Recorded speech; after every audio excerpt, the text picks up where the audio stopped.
is a huge honor today to be bringing in another bald beauty. We might have had the same mother. I think after this show, I'm going to call my mom and ask her if she gave a kid up for adoption and never told me about it.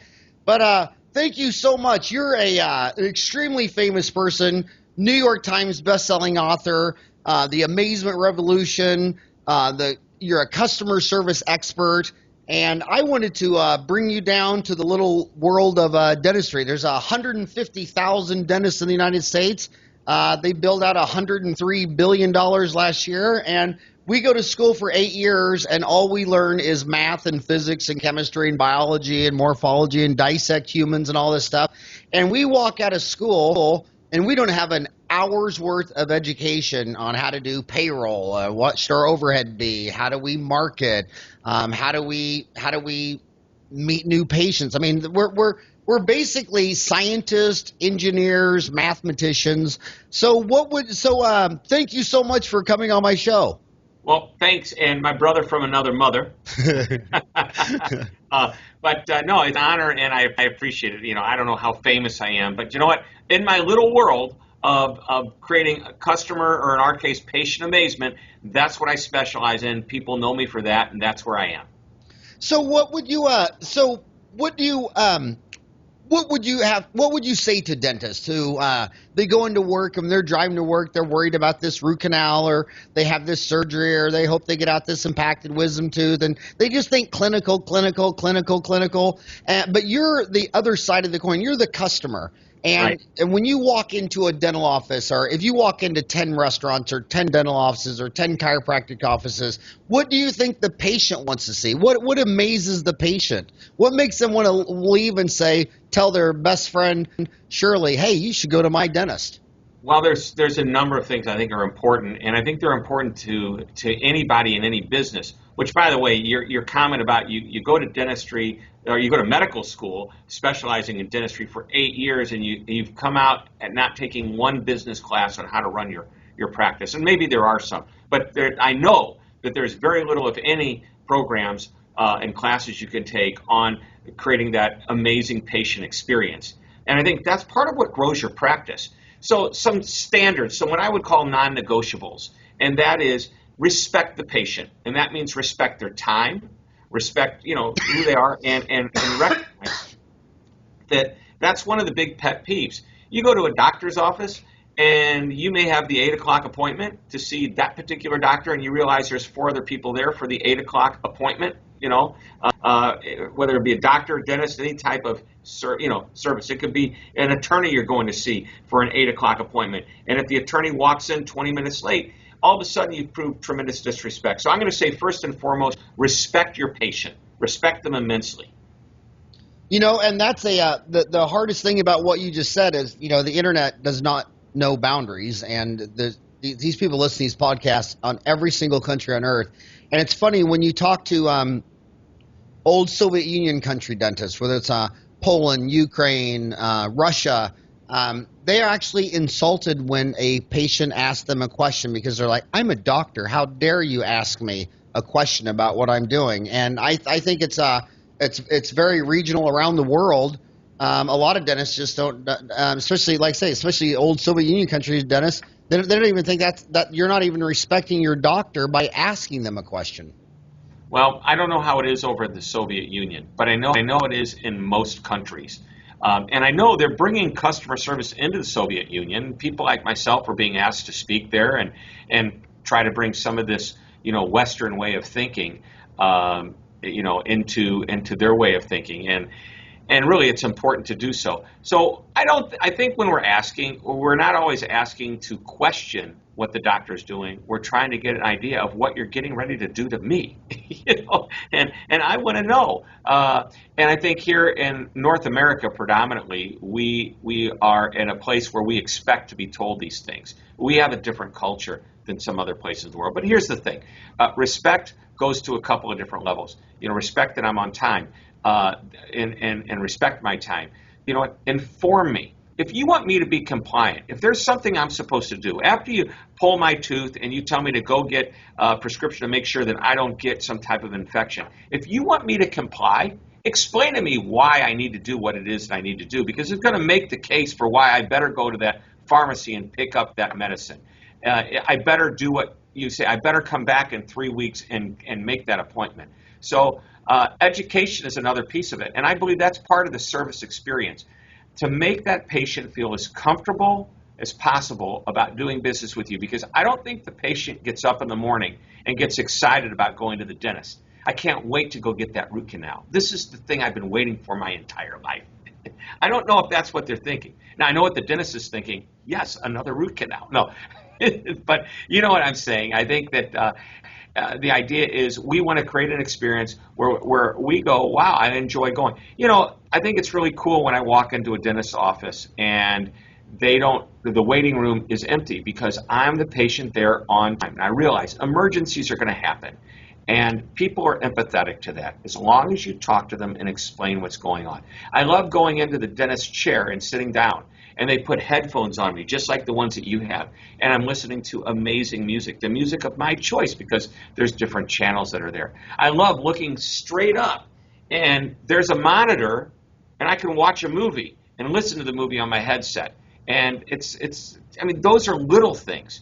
I love it. And you know, we talked briefly about David Moffat and his new book. When I was preparing for this interview, I went out and talked to other dentists. I went to my dentist. I went to David, who's over in Australia, who's written a book about creating the ultimate patient experience. And I said, what does it take? He says, you got to think about it in terms of what other businesses do, not just what dentists do. So you have a nice car. I assume you're a fairly successful guy, yes? Yes. Yeah. And can I ask what kind it is? Is that fair to ask? Sure, a Lexus 450. I was hoping you would tell me it was a Lexus. So and honestly, I had no idea. But when you go to the Lexus dealership for service, what's your experience? Same guy for 10 years. Okay. Knows my name.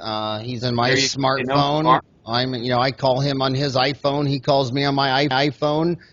He's in a uniform name tag. When my car's getting worked on, it looks like you could eat off the floor. But I say, for me personally, growing up with 5 sisters and playing Barbie dolls till I was 12, I don't know what lifters are. I don't know what rotors are. So I need to trust. I trust the Lexus dealership is going to do the right thing. I don't think they're going to try to sell me something I don't need, or I don't think they're going to fix it wrong.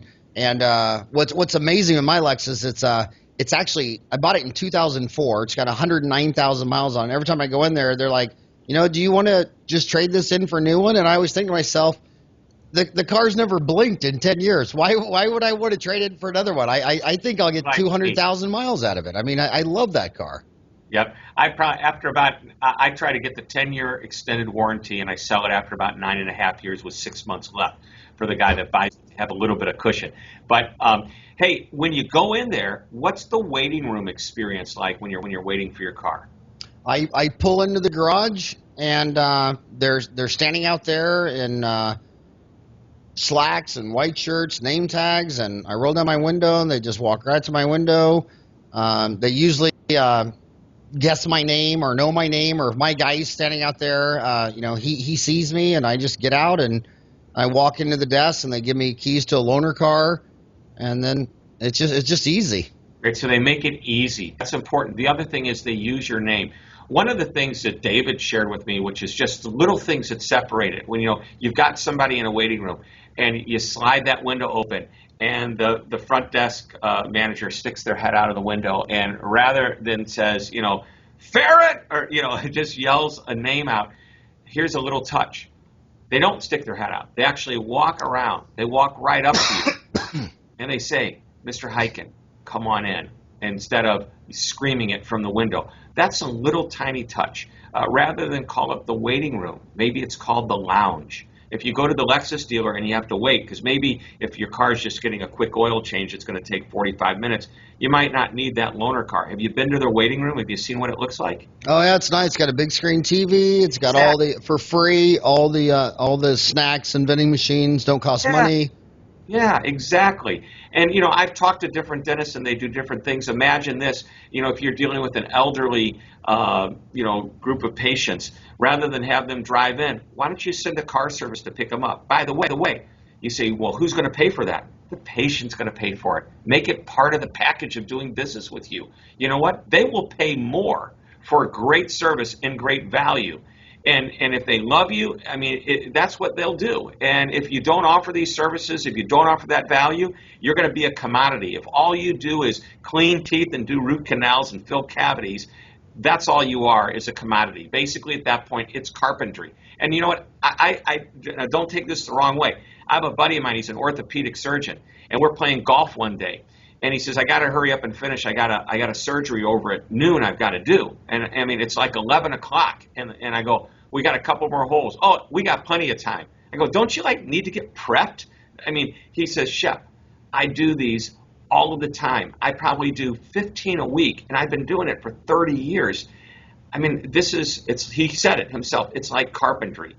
But it's how I handle the patient when they're finished that makes patients want to come back if they have other problems and refer their friends to me. And I go, okay, you get it. So really what I'm saying is that most dentists, they're very comfortable with what they're supposed to do. It's like carpentry. They do it every day, very comfortable. It's just another procedure. But that patient is not just another patient. They're that patient. It's that person. And you treat them like an individual, not a number or that's on a file that says, hey, patient number 674 is in today. Who do you think does a better job? Dentists, physicians, vets, chiropractors? It seems like when I go to physicians and hospitals, it seems like I'm treated more like a lab rat than when I go to a dentist or a vet or a chiropractor. It seems to me, maybe I'm biased, the dentists overall seem to be more customer-centered than the healthcare system. Well, I'm going to tell you why I think that. Number one, I believe that in the healthcare systems are buying up doctors' offices, and now they're telling doctors they need to meet a quota of patients.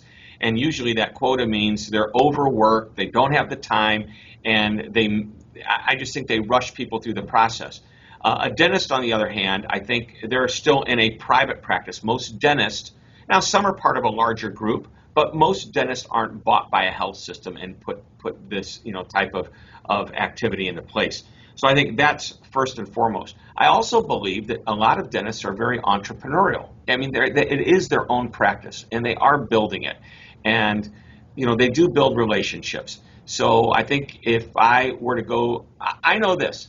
I feel a lot more comfortable going to my dentist than I would if I had to go to a clinic where there might be 6 dentists, and I just go in and I don't know who I'm going to get that particular day, especially if it has anything outside of a cleaning. I agree. So how do you if this dentist is driving to work? So most of these dentists, they're multitasking right now. It's a podcast. Most of them are listening to audio. They're on a treadmill. They're on a commute to work. And again, they're thinking about that orthodontic surgery they got to do that they've done, 15 times a week for 30 years, like you just said. How does the doctor get his staff, his team, to more focus on an amazing customer experience? All right, so here's where it gets tough, and that's a question that goes to culture. And I'm going to say that typically a doctor, dentist, chiropractor, a physician, you mentioned all the different, they aren't going to school to be business people, be marketing experts, be branding experts. And you'll see that some of the most successful dentists have something, they have a wire in their brain that allows them to think this way. But I think that's a smaller percentage. So it really is cultural. And here's where culture for customer-focused, or in this case, patient-focused operations begin. They begin at the top. However, if I'm a dentist and I recognize, I just want to focus on being the best dentist that I can be. Hey, I'll be a nice person. I'll be nice to my patient. But I want to focus on dentistry. What do? I need to hire basically a chief operations officer, COO. Call them whatever you want. Call them the office manager. But that person has to become the leader and manage everything but my specific unique ability, which is to do that dental work. And what that means is that person's going to define what that culture is about. And if it's creating that amazing patient experience, they need to define what it is. So I always say, starting at the top, define it. And I'm going to go through a little 6-step process if I can. Please. Very simple, okay? But simple does not always mean easy. So if the dentist is wired for this side of it, great. If not, get somebody who runs your office and runs the practice who is. And that person's, and whether it be you or that other person, are going to define what the culture is. Now, I want you to think about creating a simple one-sentence phrase that everybody can grasp onto, remember easily, and I'll give you some examples. The Ritz-Carlton is my favorite. They created something called their guest credo, okay? I call these a mantra, a simple one-sentence phrase that can be easily repeated. Their mantra or credo is 9 words long. We're ladies and gentlemen serving ladies and gentlemen. Think about that. We're ladies and gentlemen serving ladies and gentlemen. If I go to work for the Ritz-Carlton, I know exactly what that means. And if I'm a guest of the Ritz, I know what it means as well. Now, not all of these mantras have to work for both the internal people you work with as well as the guests, but you've got to start inside. Outback Steakhouse. I don't know if you've ever been to an Outback before. Good little chain of steakhouses. Nothing special, lower end compared to a Morton's or a Ruth Chris, but still very, very good. Family type casual dining.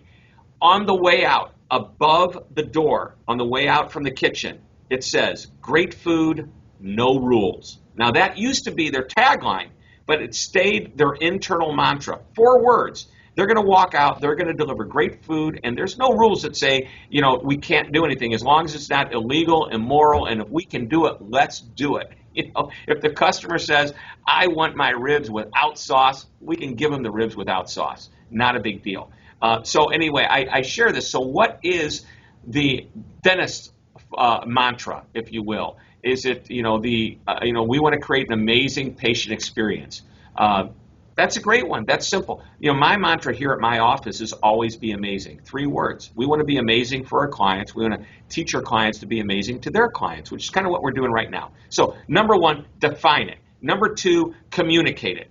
And I call that a kind of dissemination process. We communicate it. We make sure that our people understand it. It isn't a flavor of the day. It's communicated. It's on our wall. It's on a sign. It's on pads of paper, collateral materials that might have, I know I have a Moments of Magic pad around here somewhere. We talk about creating moments of magic. It's on our paperwork that we have. Just as constant reminders, we're communicating it. Number 3, we train to it. And that's really important. You must train to this vision, because you can't say, hey everybody, let's just go out and just be nice to the patient. You can hire the nicest people in the world, but they've got to be trained how to do it in a dentist's office.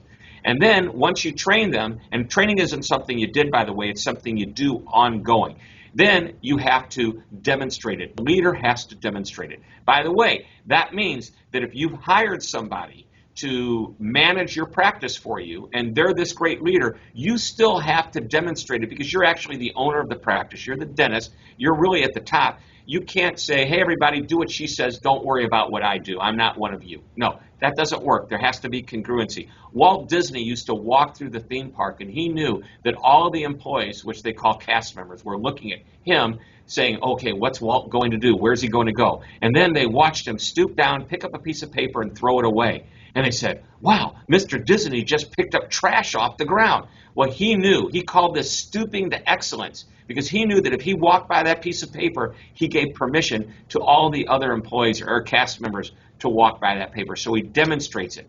Then if it goes out of alignment, if there is a person that's out of alignment, that culture needs to be defended.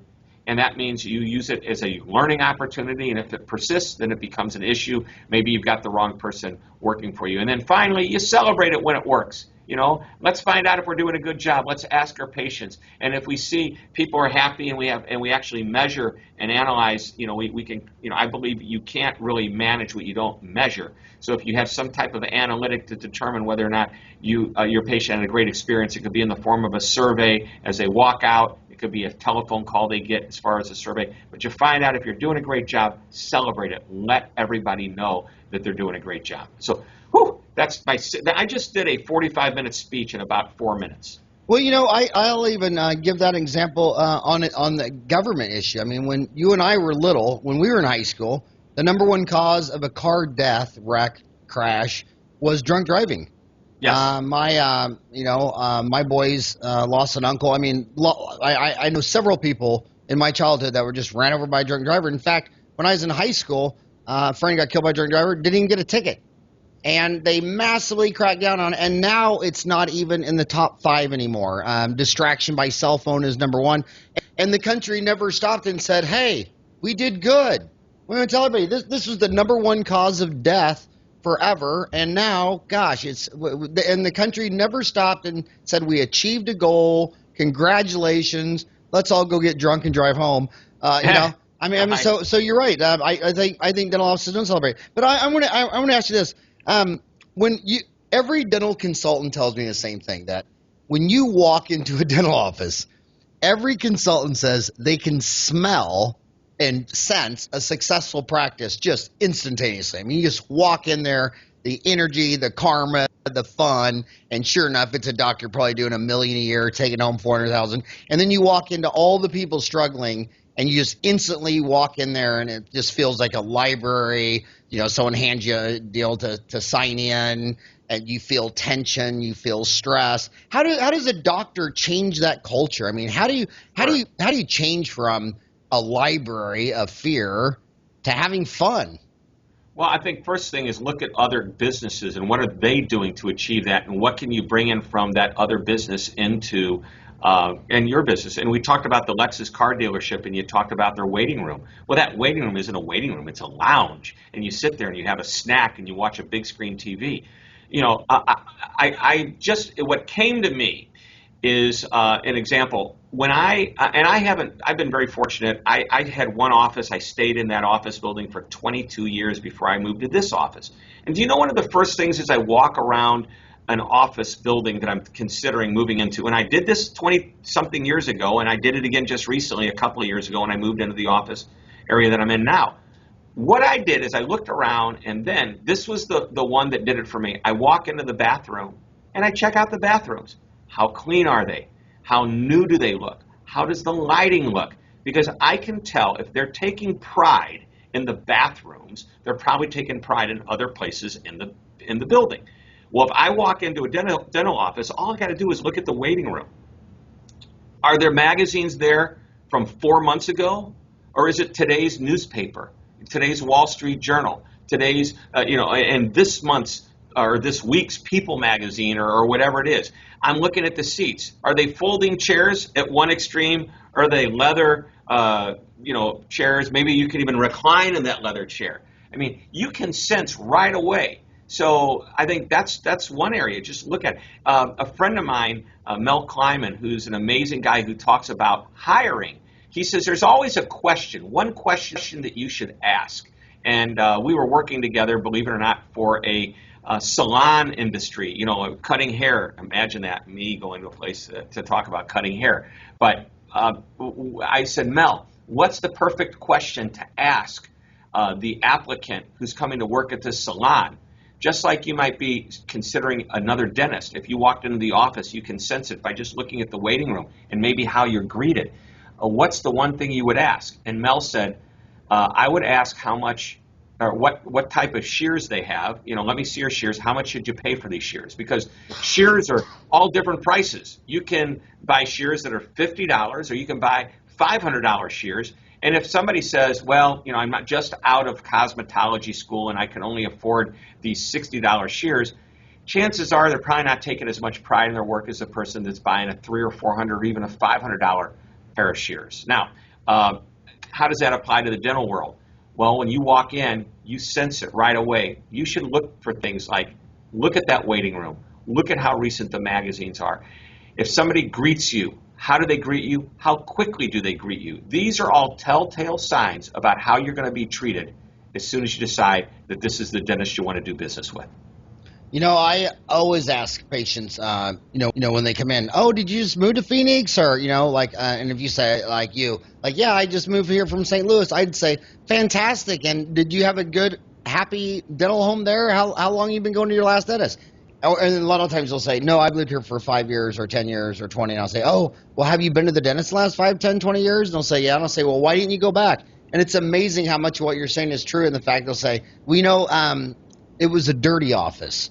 I didn't want him sticking instruments in my mouth when he had dust all over the baseboards and this and that. And so many times I hear the front desk lady was mean, or just she Oh, didn't care for her at all, or she was and then the other thing with dentists is I get messages to call back dentists, a dozen a day.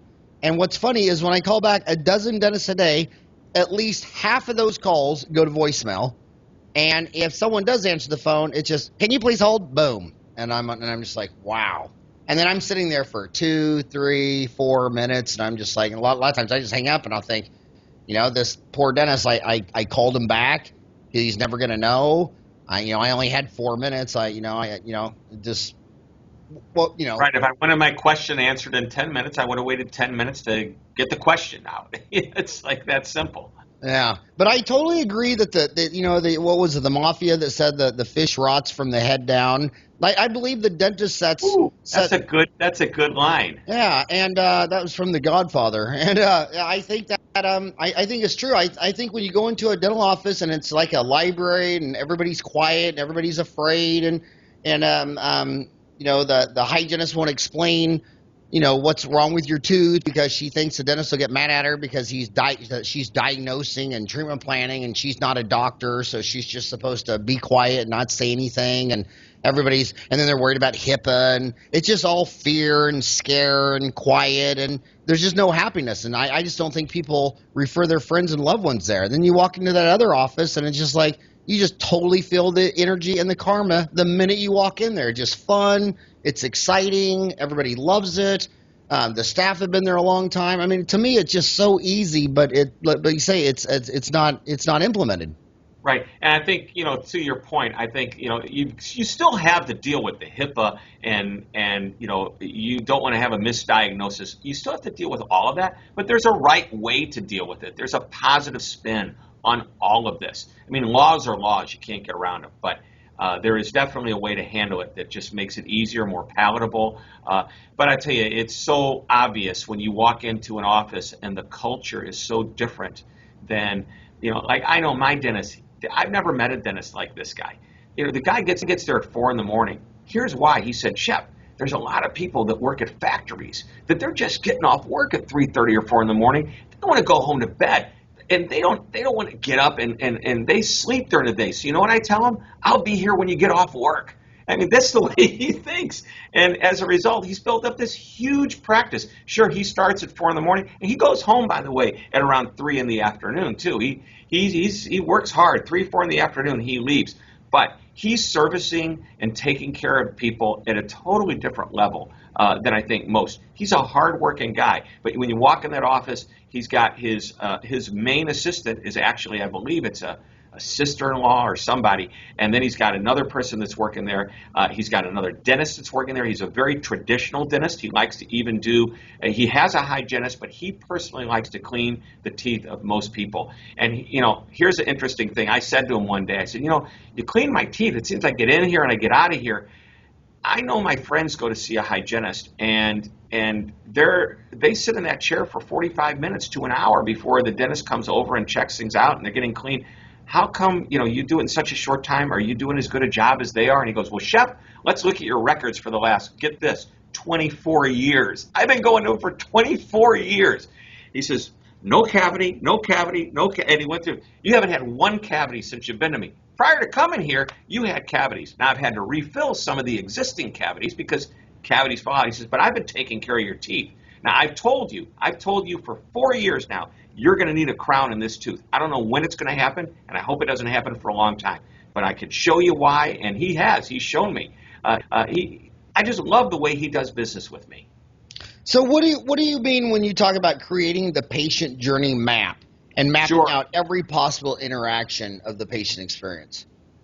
The journey map is exactly that. What is the interaction? So let's go back to a book that I read, and actually it even goes even further back because I read an article back in the early 1980s by this guy named Jan Carlson from Scandinavian Airlines. And he ran this airline that was failing, losing millions of dollars, and he turned it around because here's what he taught everybody that worked there.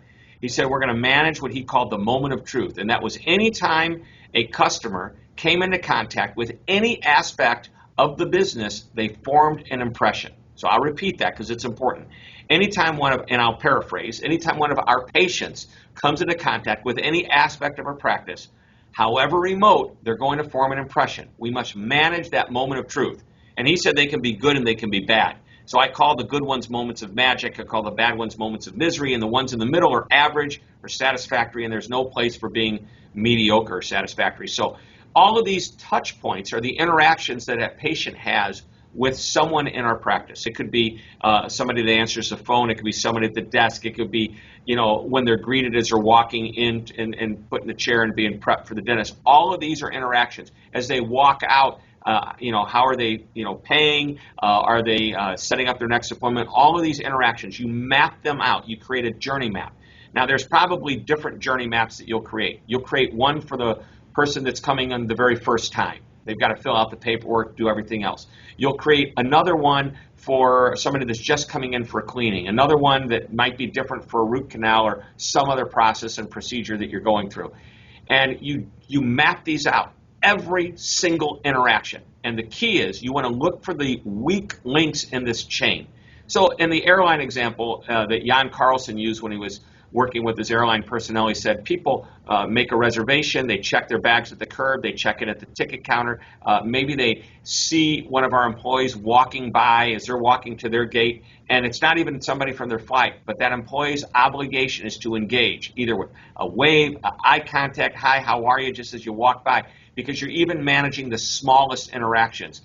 You get to the gate, you're greeted by the gate agent, flight attendant takes care of you, you're greeted at your destination, you get your bags. So those are the main moments of truth. And what happens behind the scenes, so I call those touch points on the front, at the top, the links of the chain that the customer is actually, or the patient's interacting with. And then what happens behind the scenes are impact points, things that impact that patient experience. Back to the airline example, you check your bags in St. Louis where I live, and I'm going to visit you in Phoenix. 2.5, 3 hours later, I show up at the airport and my bag's going around that carousel. Well, it didn't magically, vanish in St. Louis and end up at the carousel in Phoenix. No, it went down a chute. Somebody picked it up, put it on this cart. They scanned it. They moved it over here. They made sure it got on the right plane. All kinds of things had to happen. All kinds of people were involved. So impact points happen behind the scenes. What do you do to make sure behind the scenes that frontline touch point is going to be managed well? And that journey map is the starting point of getting that done. So, yeah, another one was Southwest Airlines, where they say they hire on attitude and train for skill. Yep. So walk through HR for this, Dennis. A lot of times they say they had 5 people interview for the front desk person, and 4 of them had no experience, and 1 had like 20 years experience. So they always seem to go with the one who's had the job 5, 10, 20 years experience, has the training. But a lot of times they've got 5, 10 years of a horrible attitude, a lot of bad habits. Right. They're great technocrats, and they pass up on people that just dynamic, amazing karma, energy, and personality, hire on attitude, train for skill. So what would you say to the dentist? Would you value attitude or skill? And then what would you do from an HR point of view if you just have Shirley up at the front desk, and Shirley's just not a people person? She does the insurance great. She does the scheduling great. She does all of her jobs right, but at the end of the day, she probably doesn't like people. Well, I think you need to decide whether that person gets to stay with you or not. And it's unfortunate because if you're hiring and you're trying to create that culture, that person will erode and destroy it quickly.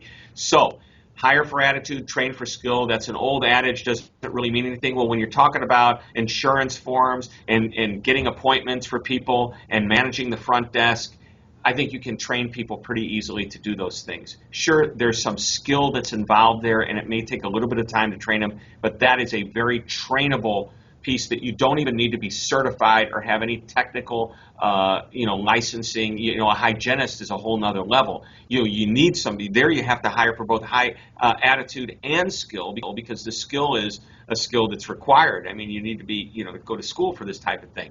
But, and I'll come to that person in a moment. Let's talk about that person at the front desk who's filling out the forms and taking care of the business side of things, a business manager. American Express is a great example of this. In American Express, the call center people, the customer support people that you might call if you have a problem, it's really amazing how they hire them. Jim Bush, who is, I believe he still is their senior vice president worldwide of customer service, Jim said, we don't really care if they've had call center experience. There's something that we'd rather them have. We'd rather them have worked at a hotel or a restaurant, and they understand what the hospitality experience is. Because we can train people to log on and look at different, views of different windows on a computer, but we can't train them to that hospitality mentality. And actually, you can train them to that if they have the right background to do so. But we'd rather take somebody with that hospitality mentality and put them into that position. So that's a good starting point for that job. You don't look at the experience they've had in a dental office. It's a plus as long as they'd work in a restaurant, a hotel, and even a retail store. It's amazing is that, I've lectured a lot over the last 20 years, and so many people have the American Express card and don't realize that it has the 1-800 number on the back for what you're talking about. And when you have a plane flight cancel or a hotel cancel or something like that, it is amazing. You call the American Express number. They have every flight in the world in their computer system.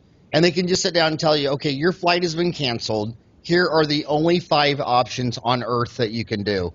I've been in Brazil, Rio de Janeiro. The hotel doesn't even know I exist. I have the confirmation number. That you call American Express right there, and they just fix it instantly. I mean, it's just amazing customer service.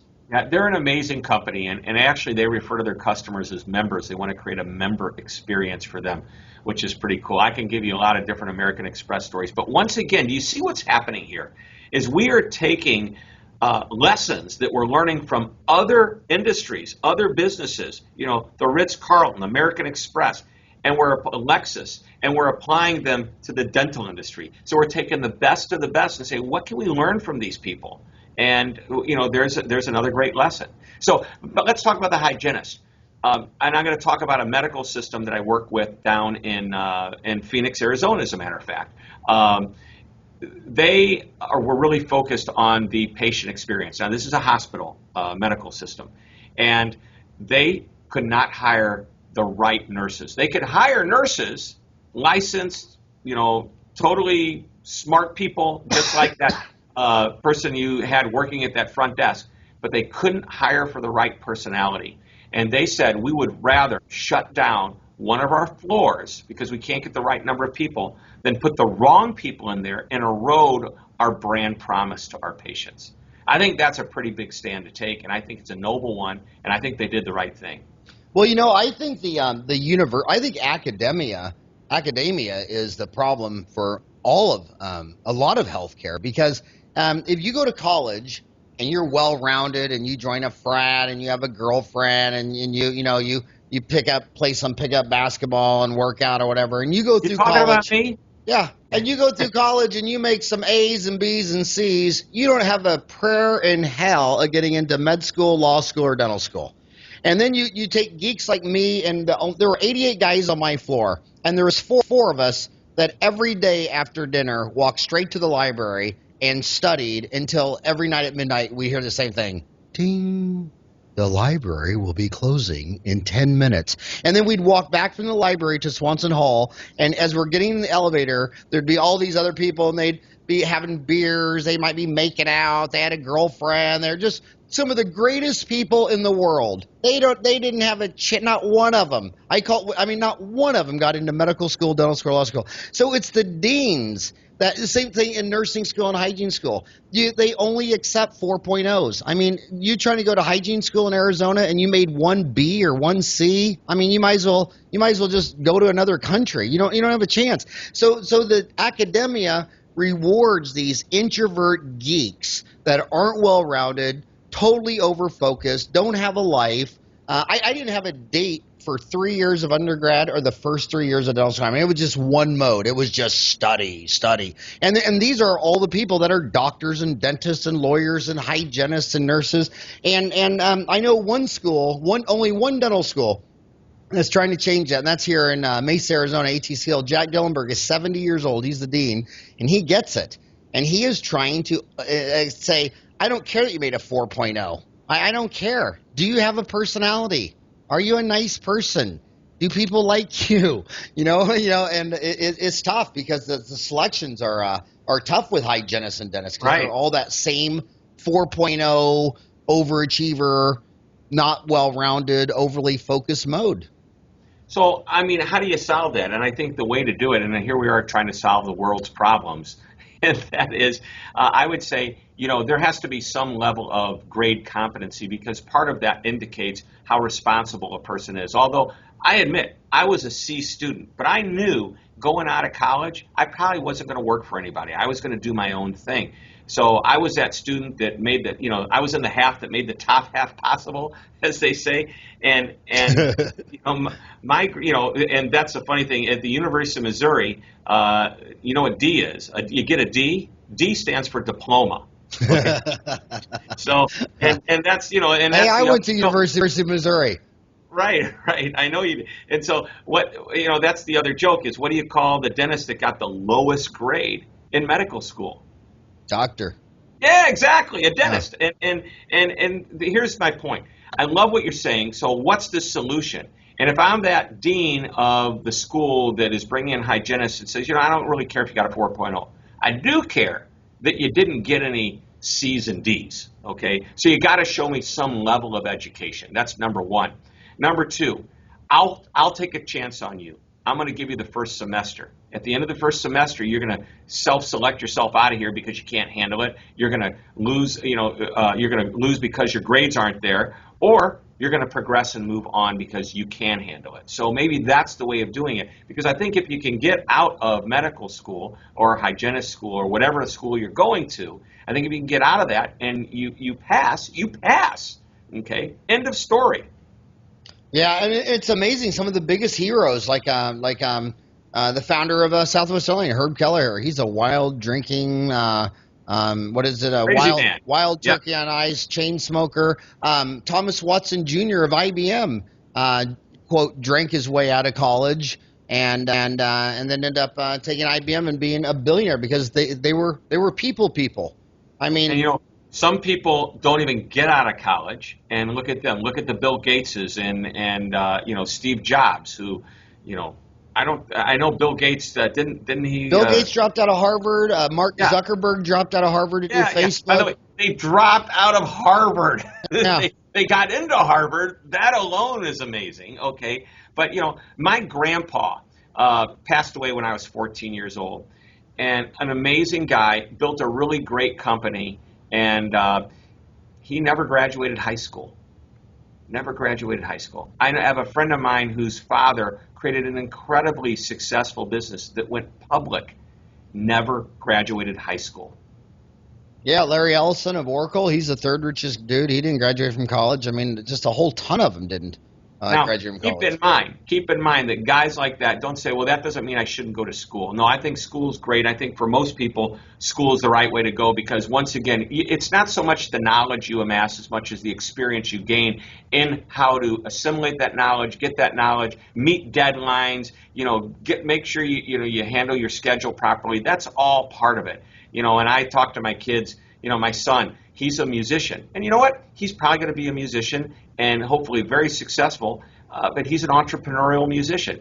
He didn't graduate college. And I can't wait for one day him to be super duper successful and say to kids, even though I didn't doesn't mean you shouldn't. Well, what I see with dentists and physicians and lawyers, because I have flown so much to so many seminars, I'm always getting bumped up to first class, and I set by law centers and congressmen. They're all lawyers, and lawyers are in the same boat as dentists and physicians. They didn't have one day or hour of business training, accounting. I mean, you can speak. I remember I was speaking next to one of the most famous senators in the United States history, and I just asked him, "Can you explain to me the difference between a statement of income, a statement of cash flow, and a balance sheet?" And he said, "What?" And I said, "Well, can you just tell me the difference between those three things?" He said, "Why are you asking me that?" I said, "I'm just curious your level of training in law school. I mean, can you say?" He was very offended, and he was just known for all the budgetary things.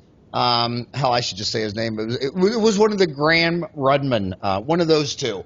And he couldn't tell me any of that stuff. But what I see with dentists, physicians, and lawyers is they're all book smart. I mean, if you're a dentist, a physician, or a lawyer, you're book smart. I mean, there's no way about it. I mean, you just are. You're just book smart. You can read a chapter of anything, math, physics, chemistry, English, remember it, pass the test. You're book smart. But it's the ones that are book smart and street smart that just crush it.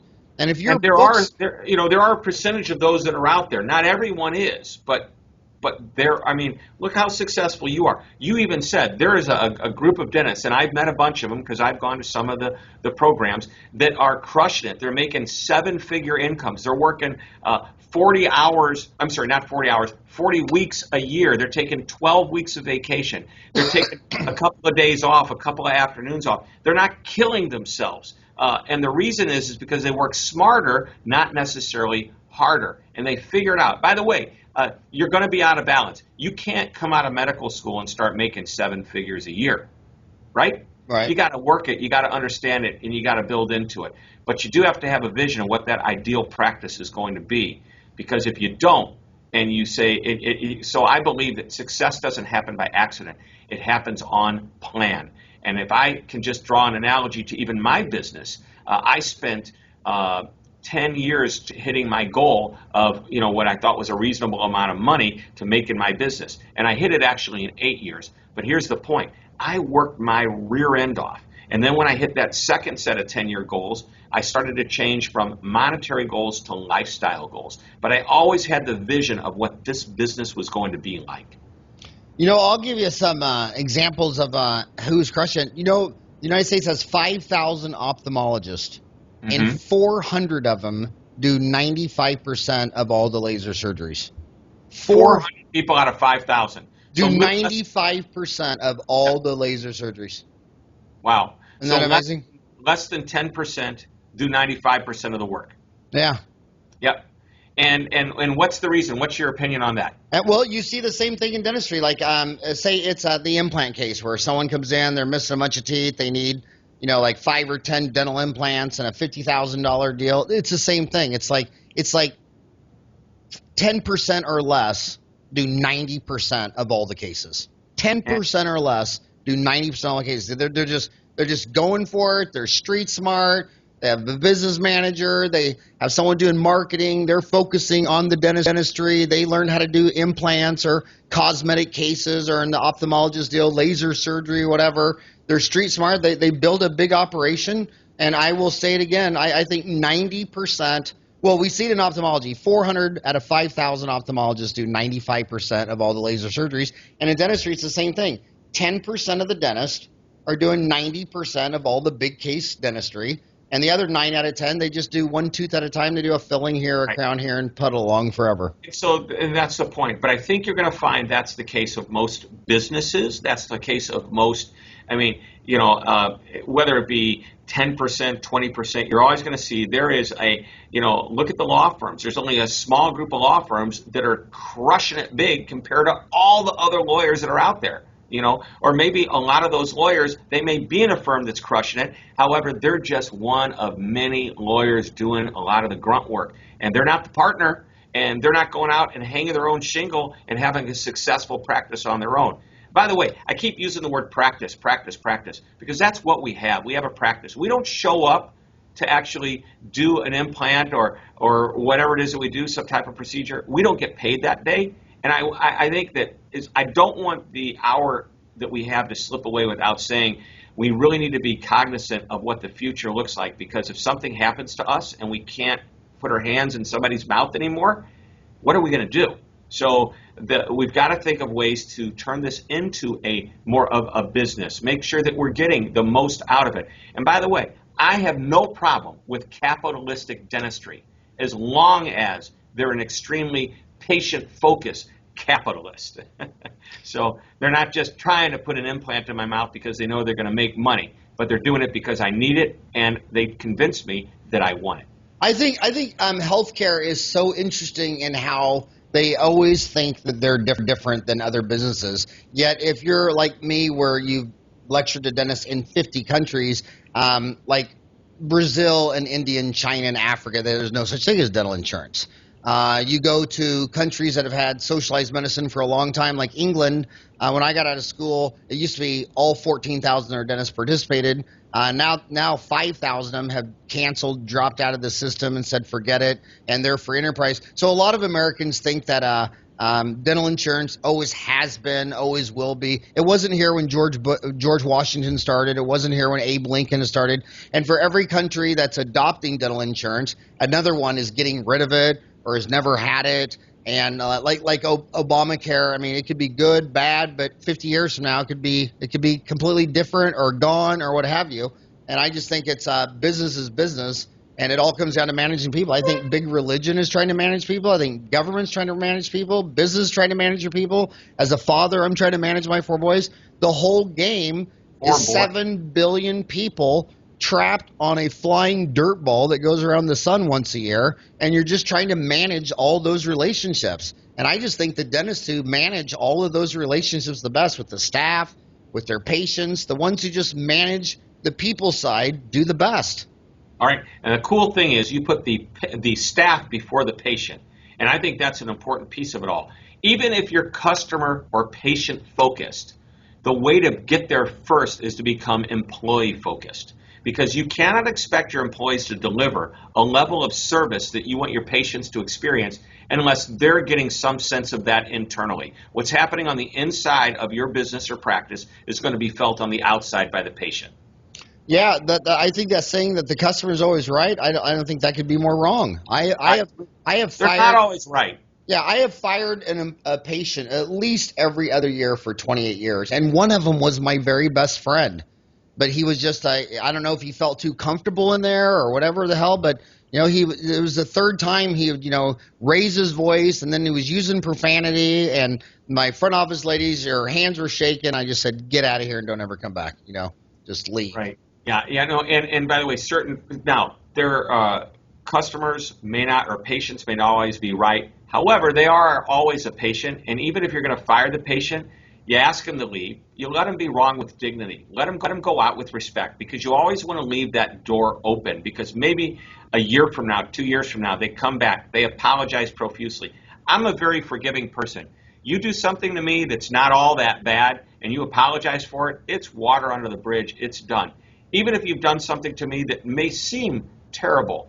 And, time does heal the wounds, and that's why I've never been divorced, but I know plenty of divorced people that they're friends with their spouses. But man, when they were married, boy, they were fighting with each other like you didn't know. I'm surprised they didn't get arrested for murder. But 5 years later, they're good friends because and that means forgiveness kicked in. So ideally, always leave the door open. I mean, I've said to people, hey, I know we're getting ready to do business together, and I just want you to know this is my philosophy.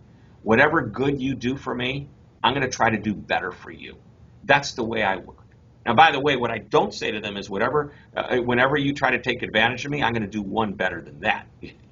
But that's, I joke about that. But the truth of the matter, I believe, is you can always do something nicer for the persons that are doing something nice for you. You can't ever go wrong with that. I call it the law of reciprocity. My version of it is somebody does something nice for me, I feel obligated. However, I do something nice for them, I don't keep score. I just think that it'll eventually come back to me, whether it be from that person or somewhere else. And you just do the right thing by the patient, for the patient, and guess what? The patient comes back, the patient talks about you to their friends, to their family. And by the way, if they're not happy, we haven't even touched on this subject. This may be for another day. If they're not happy, what are they going to do? They're going to tell other people. They're also going to broadcast it. They've got Facebook. They've got Twitter. They've got all kinds of social channels. It used to be they would tell 5, 6 people, maybe they'd sit around the dinner table. But today they throw it on Facebook. They may tell 25, 50, 500. So true. They're always telling us, dentists, that we should think outside the box. You have so many amazing business stories. What are some close industries to dentistry that maybe dentists should be looking at? What are examples of amazing customer service that you think dentists may learn from at other industry? Well, and of course, I tell you, just go to your doctor, a regular physician, and see how they're handling things and say, do I like the way I'm being treated here, or do I love it? Look at what your competitors, if you will, are doing. I don't want you to copy them per se, but if you say, hey, they're setting a bar, what can I do to change it? What can I do to raise it? If you're looking at other industries, I mentioned the hospitality industry. What are some of the things that you have to do with other industries? For example, you have a waiting room at the auto dealership. How can we incorporate that high-end waiting room at Lexus into our waiting room? Well, let's not call it a waiting room. Let's call it a lounge. Hey, I know there's some really cool things that we can incorporate technology-wise with music and video and get people's minds off the procedure that you're working on, which might calm them down, might make them feel more comfortable, might distract them. And just take a look at what other businesses are doing.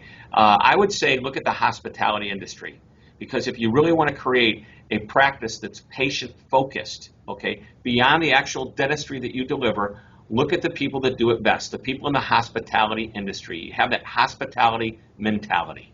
I think that the funny, as I get older and older and older, it's easier for me to get along with people, and it's far easier to forgive people when you're 52 than versus when you're 22, because you just realize that everyone's basically just a crazy talking monkey, and that you don't get mad at dogs or cats. So why would you get mad at talking monkeys? I mean, people are crazy, but the craziest thing about humans is they absolutely can believe whatever comes out of their mouth. They can rationalize anything. And dentists will look you straight in the eye and I'll say, hey, would you say that you're dentist focused or customer focused? I mean, would you say that you're all about you, or are you all about your patient? And I was like, oh, I'm totally patient focused. I'm totally customer focused. I'm like, okay, what are your hours? 8 to 5, Monday through Thursday. Really? No early morning, no lunch, no evening, no weekend? No. Yeah, I mean, you ask them, you ask them 10 customer service questions, and it's all about them, and Right. and the same person will look you right in the eye and say they're customer focused. So how if you're a guy like me and you're trying to convince your buddy, dude, I know you say you're customer focused, but you're not. I mean, how do you try to get them to see gravity? Well, one of the things, we have a little exercise that we do. We call it the Moments of Magic exercise, and I just ask them, give me an example of when you've created that positive patient experience, that moment of magic for one of your patients. And, I did a great job on a root canal. I did a great job on their implants. I did a great job on a crown. You know what? That's the product. What have you done to create a positive experience? Tell me about that experience, okay? And that's where the rubber hits the road. Can they do it? So we love to put and this is something easy for any dentist or any office manager, business manager to do. Have everybody in the office take an index card, and every week just write down one example of when they've created a great experience for the patient. And if they don't even deal with the patient, maybe they're dealing completely internally, can't imagine that, but if they are, what did you do for your internal customer, the person you work with? Just one example. And what happens is if you say this is due Friday at noon, at about 5 minutes to noon, you're going to see the team getting out their paper and their pencil and writing it down on the card. But what will eventually happen is they're going to be thinking, well, what did I do this week?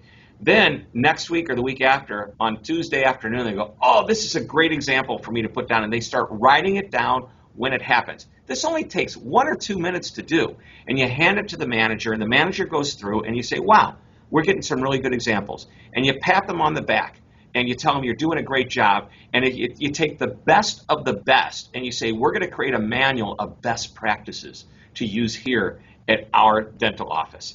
And you start to create the best practices based on the feedback from your fellow employees. They can't argue with their own data. They can't argue with the experiences that they're turning in. It's theirs. That was a great, amazing story. Hey, I want to ask you, I only got you for a minute and a half. And we both went to University of Missouri. I was in Kansas City at the dental school. You were in St. Louis. But I wanted to ask you one thing. I'm 52. Do you care if I ask how old you are? Sure. I'm 2 years older than you. You're 2 At years least older? for a little while longer. And you look great. I'm going to be 65 in about 10 years. I love that. But hey, I wonder if this is true to you. So when I was in high school and I started losing all my hair in college, all my hair was falling out, strangers would treat you like a disability. Like people come up to you at Creighton and say, oh, dude, you're losing your hair. I'm so sorry. What are you going to do? Are you going to get a wig or a transplant? And people were, and I thought, Well, this is kind of cool because I'm not losing my hair. I'm losing my blow dryer and shampoo and conditioner, and this is just really nice and simple and easy. Like I see you've lost your tie and all this kind of stuff. Yeah, and then, but I think the whole attitude changed.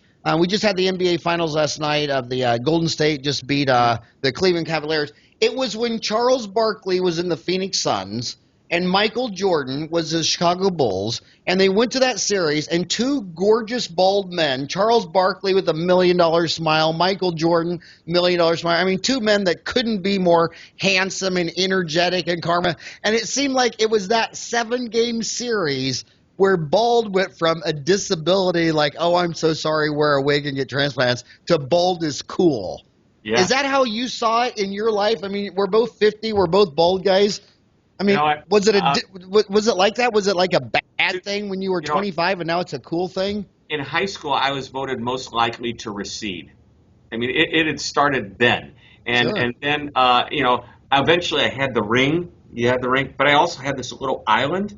And I remember when I came back and the person who cut my hair whacked off the island. And then the person said, you could be doing this. You can come in here every month and pay me money, but I'm going to sell you this clipper for $30. Put it on a number 2 and just do this and make sure that island stays off and you're in good shape. And I never went back. I took all my money. I invested it in Microsoft. But at that point, but here's the thing. One day I lost a bet and I just shaved off the side of my head because of that bet. I came home. My wife didn't even notice for 2.5 hours. My kids didn't notice till the next day. So I think they look at you and not your hair. But the other thing is, this is a good thing. I'm sitting in an airplane. Flight attendants are rubbing my head and walking by, and I'm going, make a wish. So, but on that story, though, do you think that Charles Barkley, Michael Jordan was a significant part of that, or did you not see that to be any influence? I didn't see it, but you know what? I think Michael Jordan, very handsome man. Charles Barkley, he's pretty big right now. But well, maybe it was because I felt that because I was in Phoenix, where Charles Barkley is from. Maybe more. They gave you confidence. Maybe it was a bigger impact in Phoenix because that's where he was. But anyway, hey, I just want to say to all you, there's 250 dental societies out there. I know every time you want to have a meeting, you always want to bring in someone to teach them how to do a root canal or a crown or a bone graft. But, Doc, you're just one employee. You got 2 assistants, 2 receptionists, hygienists, and they need to hear non-clinical stuff. They need to hear from Shep Hyken. And if you're a meeting planner out there, this is the stuff they need to hear. You need to focus more on getting your business having an amazing patient customer experience, not trying to do the ultimate root canal buildup and crown. Shep, thank you so much for spending an hour with me, and I hope you go on to educate more and more dentists on how to have amazing patient experience. An hour. You're a great host, man. Let's do this again. I love it. This is a lot of fun. Thank you. All right. Have a great day. You too, sir. Thank you.